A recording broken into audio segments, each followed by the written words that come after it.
Salam, mən tarix müəllimiyəm və sizə bugün qədim dövr haqqında məlumat verəcəm. Qədim dövr qədim zamanlardan başlayıb, yəni yazıya qədərki dövr adlanan qədim dövr bizim eranın 3-cü əsrində şərqdə, 5-ci əsrdə isə Avropada meydana gəlmişdir. Bu dövr hətta ilk insan yaranmasından və feodalizm quruluşunun meydana gəlməsinə qədər davam etmişdir. Deməli, yazaq burada qədim dövr.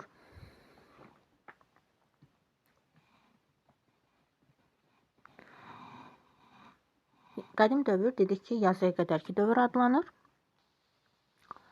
və ilk insanın meydana gəlməsindən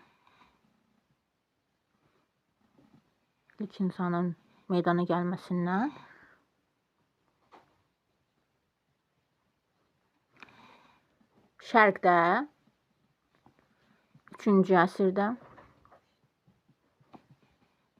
əsrədək davam etmişdir. Qərbdə isə 5-ci əsrədək davam etmişdir.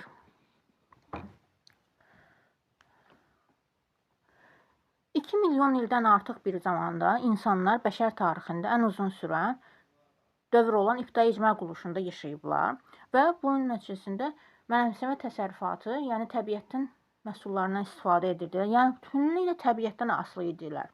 Məsələn, ilk od kəşf olunub, gün ildırım çaxmasından meydana gəlib və insanlar ondan vəhşi heyvanların, yəni maralın, atın, zebrın yanıb pişməsindən istifadə etmişlər və beləliklə çiy ətdən daha keyfiyyətli bir qida əldə etmişdilər.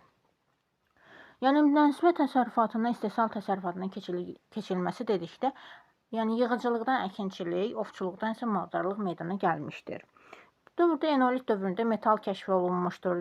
İctimai təbəqələr erkən tunc dövründə isə ilk ictimai əmək bölgüsü meydana gəlmiş və məhsuldarlıq artmış. Yəni tunc metal alətlərinin meydana gəlməsi və xışın meydana gəlməsi kənd təsərrüfatında bir sıra irəliləyişlərin meydana gəlməsinə gətirib çıxarmış və kişi qüvvəsinin daha çox istifadə olunmasına gətirib çıxarmışdı. Və beləliklə də nəticədə zaman keçdikcə cəmiyyətdə təbəqələşmə meydana gəlmiş və dərinləşmiş və ibtidai icma quruluşu beləliklə də dağılmağa başlamışdır. Və ibtidai icma cəmiyyətindən sinifli cəmiyyətə keçid meydana gəlmişdir və qədim şərqin məhsuldar çay vadilərində, xüsusilə Misir və Şumerdə, yəni Şumer dedikdə Mesopotamiyada ilk sivilizasiyalar